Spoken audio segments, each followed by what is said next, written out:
এইটো percentage class 3 হয়, type 2হে 5 হয়।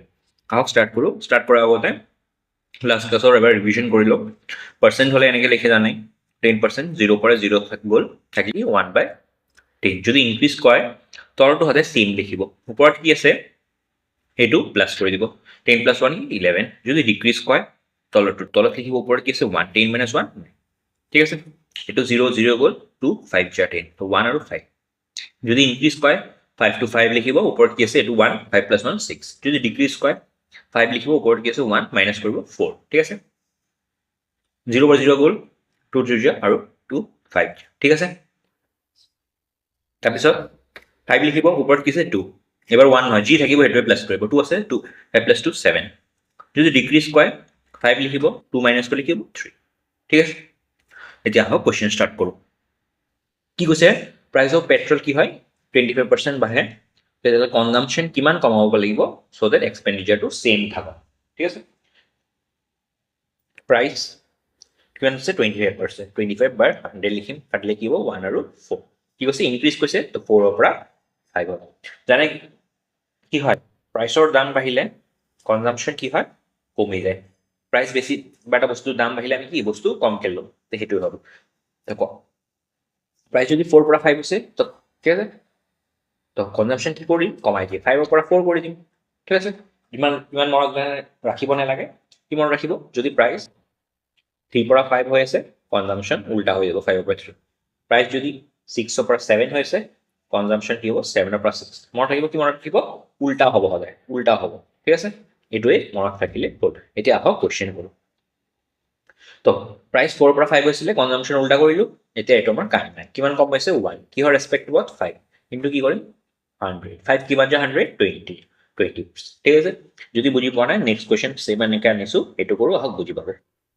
এইটো হোমৱৰ্ক কৰিব, এইটো অপশ্যনটো ভুল আছে, সেইকাৰণে হোমৱৰ্ক কৰিব আৰু কমেণ্টত জনাবচোন পাৰে নেকি আপোনালোক। 14 এইটো এনেকৈ লিখিছা, চৰি 14 2/7%, এইটো কি কয় 1/7। কেনেকৈ গম পাইছোঁ, এটা টেবিল আছে, বহুত ইম্পৰ্টেণ্ট হয়। মই টেলিগ্ৰামত দি দিম, এইটো 2বাৰ 3বাৰ চাব, আৰু যেতিয়া কুৱেশ্যন প্ৰেক্টিছ কৰিব নিজে মনত হৈ যাব। কি কৈছে ইনক্ৰিজ হৈছে, প্ৰাইচ কি হ'ব 7 পৰা 8 হ'ব, হয়নে নাই ইনক্ৰিজ, ঠিক আছে।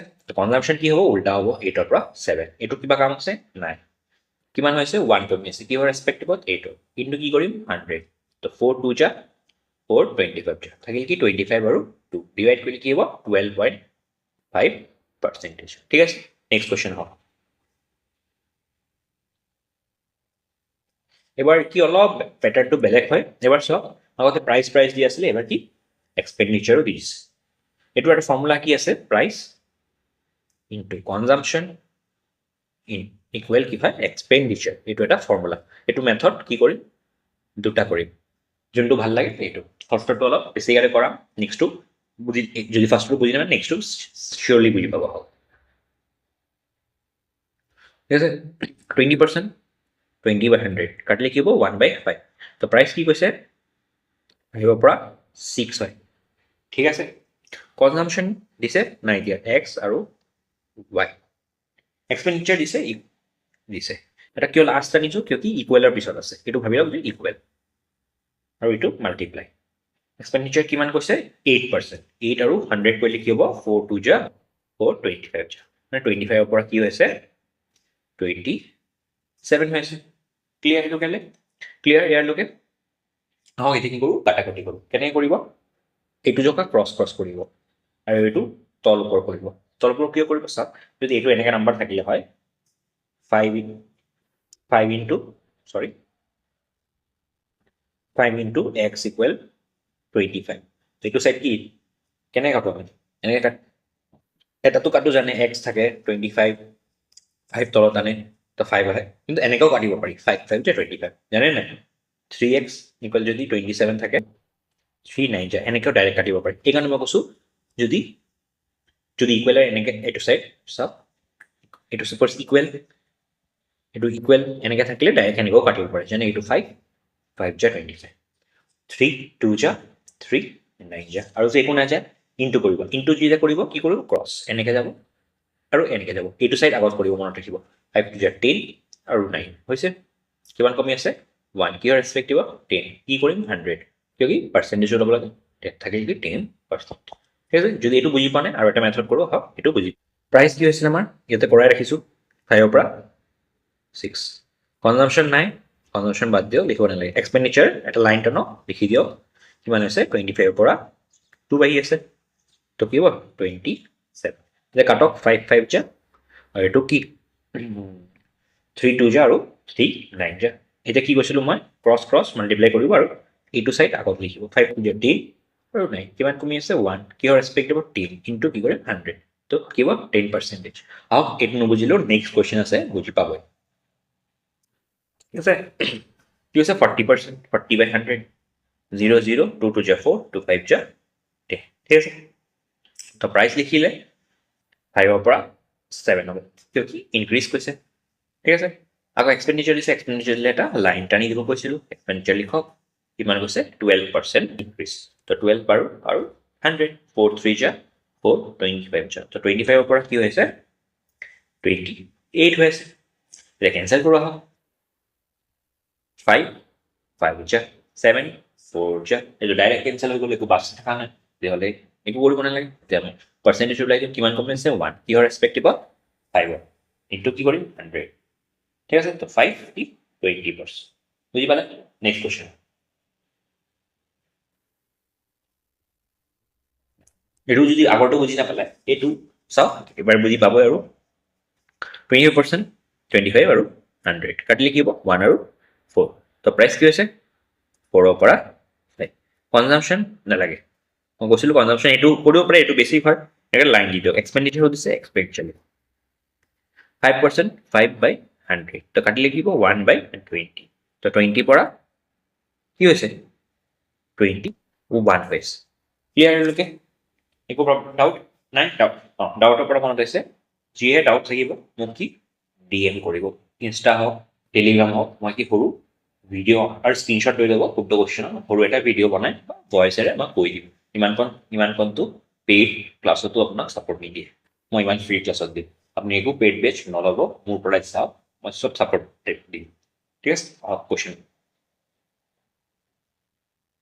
এতিয়া কেঞ্চেল কৰোঁ, কি হ'ব 5 4 5 যা, ঠিক আছে।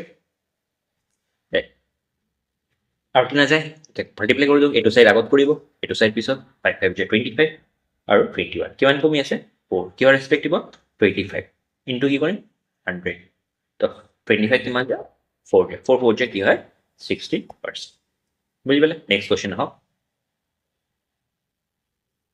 এইটো জাষ্ট এইটো কি অলপ বেলেগ কুৱেশ্যন, ঠিক আছে, এইটো কাটি দিওঁ, ইমানলৈকেতো কুৱেশ্যন এনেকৈ টাইপ কৰিছোঁ আমি, কৰিছোঁ নে নাই, তো 20%, 20 বাই 100, কেঞ্চেল কৰিলে কি হ'ব 1 বাই 5, প্ৰাইচ দিছে, প্ৰাইচ কি লিখিম 5ৰ পৰা কি হৈছে ৰিডাকশ্যন গৈছে, যে চাই ল'ব, ৰিডাকশ্যন মানে কমি গৈছে, 5ৰ পৰা 4 হ'ব, ঠিক আছে। এতিয়া হওক নেক্সট পাৰ্টলৈ যাওঁ, হাফ হাফকৈ কুৱেশ্যন কৰিব, ইয়াত কি এক্সপেণ্ডিচাৰ দিছে নেকি, নাই দিয়া, এক্সপেণ্ডিচাৰ নিদিলে লাইনত আহিব নালাগে, কনজাম্পশ্যনটো কি লিখিম উল্টা লিখোঁ, 4ৰ পৰা 5 হৈ আছে, তো কি আমাৰ ইয়াতে 1 বাঢ়ি আছে, কিন্তু কুৱেশ্যনত কৈছে যে 5 kg বাঢ়ি আছে, কুৱেশ্যনে কৈছে 5 kg বাঢ়ি আছে, আৰু 5 kg প্ৰাইচ কিমান আছে 200, তো 1 kg প্ৰাইচ ওলাবলৈ কি কৰিম, এইটো দি ডিভাইড কৰি দিম, হয়নে নাই, 1 kg ডিভাইড কৰিলে কি হ'ব 40 হ'ব, ঠিক আছে। আমাক সুধিছে কি অৰিজিনেল প্ৰাইচ, এইটো চাইডৰটো কি হয় অৰিজিনেল, এইটো কি হ'ব কাৰেণ্ট, তো 4 দি ডিভাইড কৰিলে কি হ'ব 10, ঠিক আছে। আহক নেক্সট কুৱেশ্যন, যদি বুজি পোৱা নাই নেক্সটটোত পাই যাব, বুজিটো পাই আছে মই জানো, ইমান ভালকৈ কৰাইছোঁ আৰু 25%, 25 আৰু 100, কাটিলে কি হ'ব 1 আৰু 4, ডিক্ৰিজ কৈছে দেই 4ৰ পৰা 3, কনজাম্পশ্যন কি কৰিম উল্টা লিখিম 3ৰ পৰা 4, এইটো কি কাম নাই, ঠিক আছে, মনত কৈছিলোঁ আগতো ওপৰটো কাম নাহিব, কনজাম্পশ্যন দি কৰিব, কিমান বাঢ়ি আছে 1, কিন্তু কুৱেশ্যনত কৈছে কি 3 kg এক্সট্ৰা ল'ব পাৰি, আৰু প্ৰাইচ কি 3 kg 360 দিছে, ডিভাইড কৰি দিওঁ 1 kg ওলাব হ'লে কি 360 ডিভাইডেড বাই 3, কিমান ওলাব 120, আমাক কি হৈছে ইনিচিয়েল মানে আগৰ প্ৰাইচটো, এইটো ইনিচিয়েল কয়, ইনিচিয়েল মানে ষ্টাৰ্টিঙৰ প্ৰাইচ, ষ্টাৰ্টিং এইটো হয়, তো 120 যদি 3 ডিভাইড কৰে কি আহিব 1, বুজি পালে। আহক নেক্সট কুৱেশ্যন,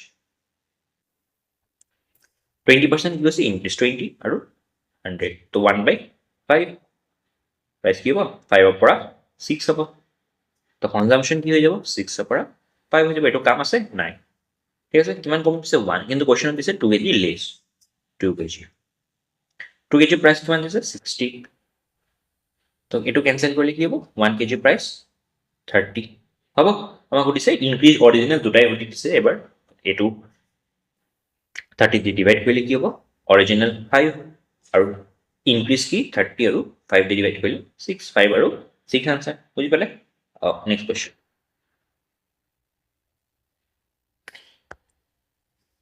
এইটো কোৱেশ্যনটো ৰিচেণ্ট কোৱেশ্যন হয় অলপ বেলেগ পেটাৰ্ণ জিডি 2026 টাইপ সেম আকৌ এটা কি এনটিপিসি সেম পেটাৰ্ণৰ 2026 সব এ টু জেড কভাৰ কৰিম যে একো মিছ নহওক কৰোঁ কি কৈছে ডিক্ৰিজ কৈছে কিমান 30% 30 আৰু 100 0 0 গ'ল 3 আৰু 10 থাকিল তো প্ৰাইচ কি হ'ব 10ৰ পৰা 7 হৈছে কমি যায় নে ওপৰটো তলটো সেম থাকে কৈছিলোঁ ওপৰত কি আছে 3 তো 7 হৈ যাব ঠিক আছে কনজাম্পশ্যন কি কৰিম সৰি এবাৰ কি কৈছে এবাৰ কনজাম্পশ্যন দিয়া নাই এবাৰ এক্সপেণ্ডিচাৰ দিছে এক্সপেণ্ডিচাৰ দিলে কি কৈছিলোঁ লাইন এটা টানিব তেনে কি লিখক 16% মানে 16 by 100 4 4 যা আৰু 4 25 যা 25 পৰা কি হৈছে 1 4 কমিলে কি হ'ব 21 হ'ব হ'ব এতিয়া কি কৰিম আমি কেনচেল কৰিম 7 কি যা তাই 3 যা 10 কি যাব 5 2 যা 5 2 যা 5 5 যা আৰু কি আছে নাই এইটো সাইড আগত কৰিব কৈছিলোঁ 5 একো নাই মানে 1 আছে 5 1 যা 5 এইটো সাইড পিছত 3 2 যা 6 ক্ৰছ হ'ব মাল্টিপ্লাই ঠিক আছে কিমান 1 কেজি কিন্তু কোৱেশ্যন হিচাপে কি দিছে 32 কেজি বেছি ল'ব পাৰি কিন্তু আমাৰ হিচাপে 1 হৈছে কিন্তু কোৱেশ্যনত কৈছে 32 কেজি বেছি ল'ব পাৰি ঠিক আছে আমাক সুধিছে কি অৰিজিনেল কনজাম্পশ্যন অৰিজিনেল একচুৱেলি এইটো হয় হা এইটো অপশ্যনটো ভুল দিয়া আছে নে কাৰেণ্ট প্ৰাইচ হ'ব লাগে নাজানো মই 32 into 5 কৰে কি আহে 160 আহে আৰু 32 into যদি 6 কৰে তেতিয়াহে 192 আহে ঠিক আছে কিন্তু নেক্সট কুৱেশ্যনটো যাওঁ নেক্সট কুৱেশ্যনটো ওলাই যায় ডাইৰেক্ট ইয়াতে ঠিকেই আছে এনেকৈ কৰি চাওঁ আমি কৰিলে গম পাব 30 0 0 গ'ল 3/10 ইনক্ৰিজ কৈছে তো কি 10ৰ পৰা 13 হৈ আছে ঠিক আছে কনজাম্পশ্যন না এক্সপেণ্ডিচাৰ দিয়া থাকে লাইক কি কৈছিলোঁ লাইন দি দিব ঠিক আছে এক্সপেণ্ডিচাৰ 10% 10 আৰু 100 কাটিলে কি থাকিলে 1/10 তো 10ৰ পৰা 11 হৈছে ইনক্ৰিজ হ'ল এতিয়া কি কৰিম কাটি দিয়ক তো 10 আৰু 10 গৈ আছে এইটো চাইড কৈছিলোঁ আগত লিখিব 13ৰ পৰা 11 কিমান কমি আছে 2 কিন্তু কুৱেশ্যনত কি দিছে 40 কেজি লেছ যদি ডিভাইড কৰোঁ কি আহিব 20 কেজি লেছ আহিব 1 কেজিৰ ঠিক আছে ওৱানৰ ভেলু তো আমাক সুধিছে কি কৈছে অৰিজিনেল কি কৈছিলোঁ এইটো চাইড 13 into 20 কি হ'ব 13 2 কি আৰু 26 260 বুজি পালে ভিডিঅ'টো ভাল লাগিলে শ্বেয়াৰ আৰু ছাবস্ক্ৰাইব আৰু লাইক কৰিব আৰু ইম্পৰ্টেণ্ট ক্লাছ মই লৈ আহি থাকিম বহুত কষ্ট হয় একদম টাইপ ৱাইজ কুৱেশ্যন লৈ আহোঁ আপোনাৰ কাৰণে যে কনফিউজ নহওক আৰু এটা কুৱেশ্যনেই দুবাৰ তিনিবাৰ লৈ আহোঁ যে পুৰা ডাউট ক্লিয়াৰ হওক আৰু যিয়ে সুধিব মোক জনাব মই এইটোও বুজাই দিম থেংক ইউ